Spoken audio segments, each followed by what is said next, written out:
Hello, I'm Brigantia Blackbird of the Blackbird Grimoire. Welcome to the daily forecast for Thursday, March 16th, 2024. Good morning to you and happy Jupiter's Day. We have a waxing gibbous moon. We are in Taurus season, the Celtic tree month of Hawthorn, Beaver season, and Pluto retrograde. Our astrology for today, we have the Sun in Taurus, fixed Earth, representing practicality. The Moon is second quarter Virgo, mutable Earth, representing meticulousness. Mercury is in Taurus, fixed Earth, representing practicality. Venus is in Taurus, fixed Earth, representing artistry. Mars is in Aries, cardinal fire, representing initiative. Jupiter is in Taurus, fixed Earth, representing practicality. Saturn is in Pisces, mutable water, representing imagination. Uranus is in Taurus, fixed Earth, representing practicality. Neptune is in Pisces, mutable water, representing imagination, and Pluto is retrograde Aquarius, fixed air, representing the need to examine intentions. And remember the Pluto retrograde mantra: reflect, heal, evolve. For the waxing gibbous moon, at this stage, it's time to cultivate your intentions. For the Virgo moon, do remember to focus, organize, and edit.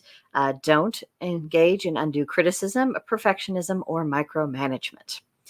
So Jupiter, the Sun, Mercury, Venus, and Uranus are all in Taurus, and this urges you to focus on the question, did it work, when evaluating progress or determining the validity of ideas.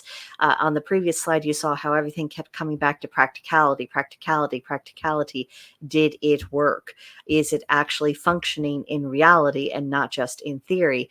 That's a very useful test to put to any of our projects or even any of our philosophies. It needs to be able to work into the real world. The real world is not going to adapt itself to our ideas. Our ideas have to adapt to the real world. Now, our tarot for today is the Seven of Swords, continuing on with our theme of sword cards. I promise I did shuffle the deck before laying out the divination for this month. But anyway, this particular card represents taking hasty action, unthinking change, and just rashness in general. And so this can be difficult and challenging, particularly for those of us who might be a little bit more impulsive by nature. But just because you are making a decision, it doesn't necessarily mean it's the right decision. You might have made it without really taking all the information into account. And so you might land yourself in a place that you didn't really want to be in just because you didn't take the time earlier when you should have. And then you just have to reap the rewards, or the punishments rather, of that particular choice that you made. So I see this card very much as a warning of don't be so quick. I mean, yes, you do need to decide things when it's appropriate, but don't be too quick to act without having the full and proper information. Don't be so sure that your usual sources of information are really on the level with you, or, if not, intentionally lying to you, they may not be in possession of the facts themselves. So just taking a minute saying, maybe I don't have to absolutely leap off that cliff right now. Maybe I can examine things, and maybe I can find a nice little rope to rappel down the cliff instead. That might be a better course of action. So I think the Seven of Swords is meant to put us on our guard today.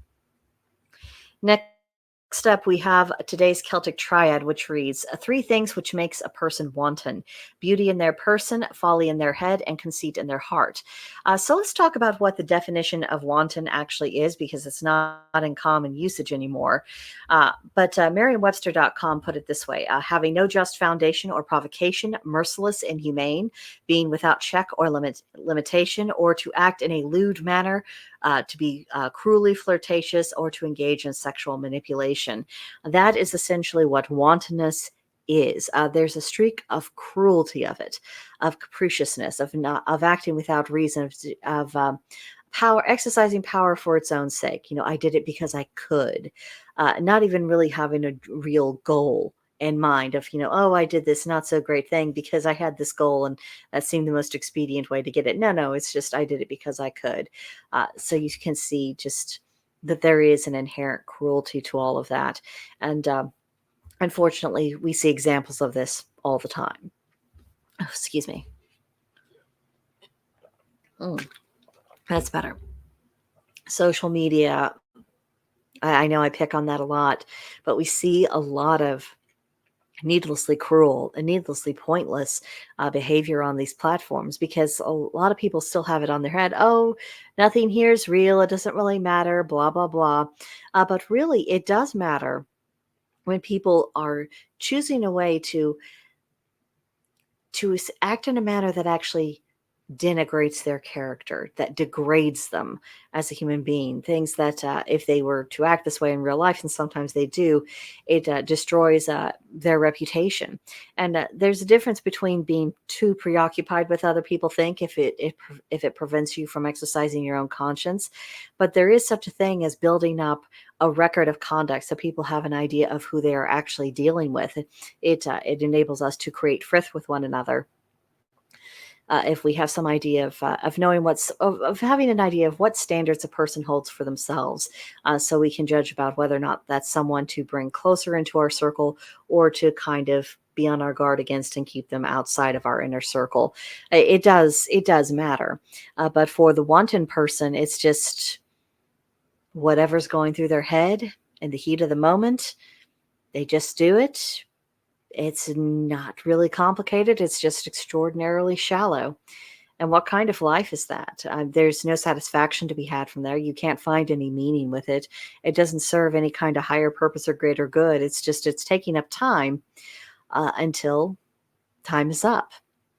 Some people act in this way until they lose their looks, or until people just get sick of them, or or they just carry right on, from the time they're born until they're 90 and they're dying in their bed, and they just think they're just the greatest thing on earth. I suppose wantonness would be closely associated with the concept of the narcissist, and that is a term that gets so hideously misused. I'm really tired of hearing that word or seeing it written in print, but it does have application in the sense of it is tied with the idea of someone being wanton.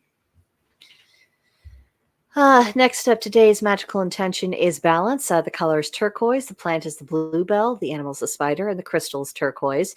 So the question is, what throws you off balance? And is it within your power to alleviate that reaction? Sometimes it is, sometimes perhaps not so much, at least not without considerable difficulty.